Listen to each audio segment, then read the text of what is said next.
Hello అండి, welcome to our channel. ఈరోజు నేను చేయబోయే రెసిపీ మీకు అర్థమై ఉంటుందండి, మామిడికాయ చిత్రాన్నము. దీనికి కావాల్సిన ఇంగ్రీడియంట్స్: మామిడికాయ తురుము పట్టి పెట్టేశానండి నేను ఆల్రెడీ. తర్వాత గ్రౌండ్ నట్స్, పచ్చిమిర్చి కారానికి తగ్గట్టు, ఆలు, పచ్చిమిర్చి. మీరు పచ్చిమిర్చి ఇట్లా మిర్చి చిల్లీ అయినా తీసుకోవచ్చు, లేదు అంటే కనుక కారం అయినా వేసుకోవచ్చు, మన ఇష్టం అది. ఇప్పుడు ప్యాన్ పెట్టేసి ఆయిల్ హీట్ చేసేసానండి. ఇప్పుడు తర్వాత దినుసులు వేసేసుకుందాము. ఆయిల్ హీట్ అయిపోయిందండి. ఇప్పుడు శనగబ్యాళ్ళు, చన్నా దాల్,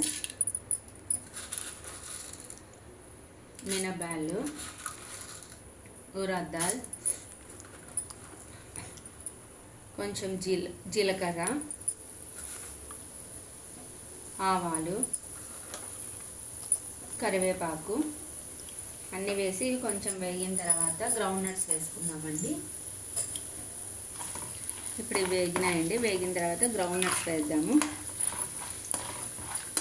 గ్రౌండ్ నట్స్ ఇవి కొంచెం వేగిన తర్వాత మనం గ్రీన్ చిల్లీ, పొటాటో వేసుకుంటే సరిపోతుందండి. ఇప్పుడు గ్రౌండ్ నట్స్ కొంచెం వేగినాయండి. వేగిన తర్వాత ఇప్పుడు గ్రీన్ చిల్లీ వేస్తున్నాము. ఇప్పుడు గ్రీన్ చిల్లీ కొంచెం వేగిన తర్వాత పొటాటో వేస్తున్నామండి.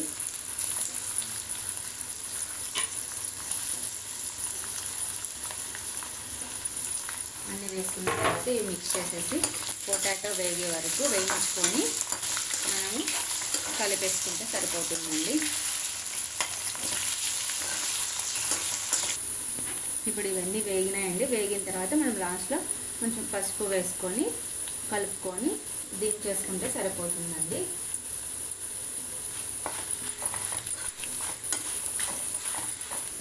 ఇప్పుడు స్టవ్ ఆఫ్ చేసేసుకొని మనం ఇది అంతా రైస్లో వేసేసుకుందామండి. ఇప్పుడు మనం మామిడికాయ తురుము పట్టుకున్నాం కదండి, దాంట్లోకి ఇప్పుడు రైస్ ఆల్రెడీ నేను ఉడికించి పెట్టేసుకున్నాను. రైస్ చేసిన రైస్ మనం తీసుకోవచ్చు. మనం వేయించిన తర్వాత కూడా మనం అంతా రైస్లోకి తీసేసుకోవాలండి. అంతా తీసేసుకొని సాల్ట్ వేసుకొని కలుపుకోవాలి. మ్యాక్సిమం మనకు మామిడికాయ టేస్ట్ని పట్టించి, అంటే మామిడికాయ పులుపు ఉంటే నిమ్మరసం అయితే అవసరం ఉండదండి. ఒకవేళ తక్కువగా ఉంటే కనుక కొంచెం లైట్గా నిమ్మరసం వేసుకొని కలుపుకోవాలి. సాల్ట్ టేస్ట్కి తగ్గట్టు సాల్ట్. ఇప్పుడు అన్నీ వేసినామండి, కలిపేసుకుందాము.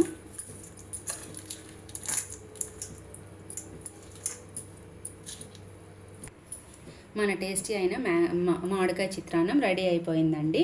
ఇప్పుడు ఒకసారి మీరు అంతా కలిపిన తర్వాత టేస్ట్ చెక్ చేసుకోండి. నాకైతే అన్నీ సరిపోయినాయి, సెట్ అయినాయి. నిమ్మరసం అయితే ఏం పర్లేదు. Thanks for watching. Please like, share and subscribe.